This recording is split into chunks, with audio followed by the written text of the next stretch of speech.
Short exercise 14-4, pricing bonds. So bond prices depend on the market rate of interest, stated rate of interest, and time. Go ahead and read the requirements. Looks like we have 4 pieces to the first problem and then a second portion right here. So let's start with part 1, or requirement 1.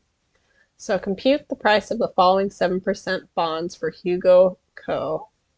A. Price of the $500,000 bond issued at 76.75.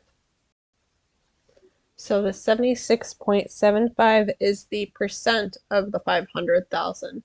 So if we go ahead and get our calculator open, go ahead and do 500,000 and then multiply that by 0.6.75. And that equals 383,750. So let's go ahead and enter that in and check our answer. Fantastic.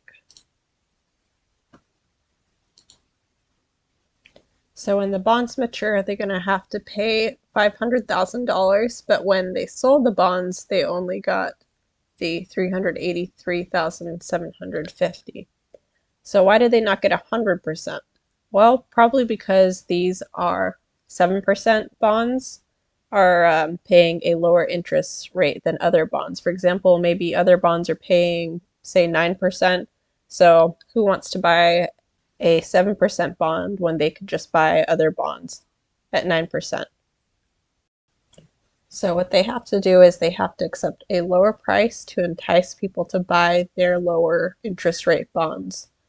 Okay, so in this next separate scenario here, close out of the calculator for a moment.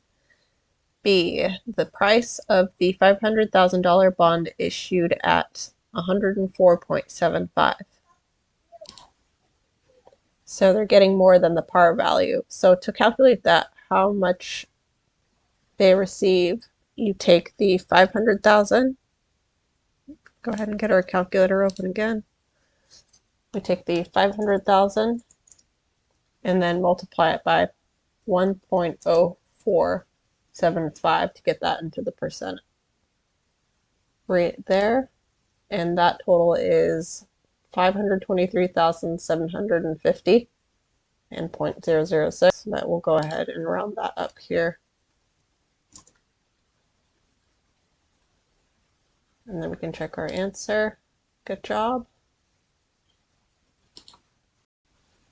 So why might they have gotten this extra amount? Well, maybe because other bonds are paying 6%, but this bond is paying 7%. So here for the next portion, we have C, price of the $500,000 bond issued at 95.75. Let's go ahead and calculate that. So 500,000 multiplied by 0.9575.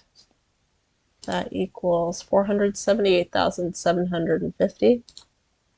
We'll go ahead and enter that in and check our answer. Fantastic. All right, and then for D, price of the $500,000 bond issued at 104.25. We'll go ahead and input the 500,000, and to get that into percent form, we'll put 1.0425.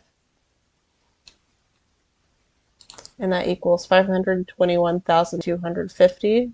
We'll go ahead and enter that in. Check our answer. Fantastic. So for the last requirement 2, which bond will Hugo Co. have to pay the most to retire at maturity? Explain your answer.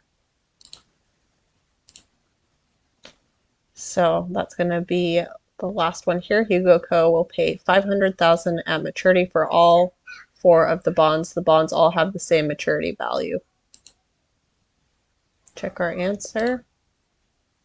Excellent. And again, the company will be paying $500,000 at maturity of the bonds because that is their maturity value there.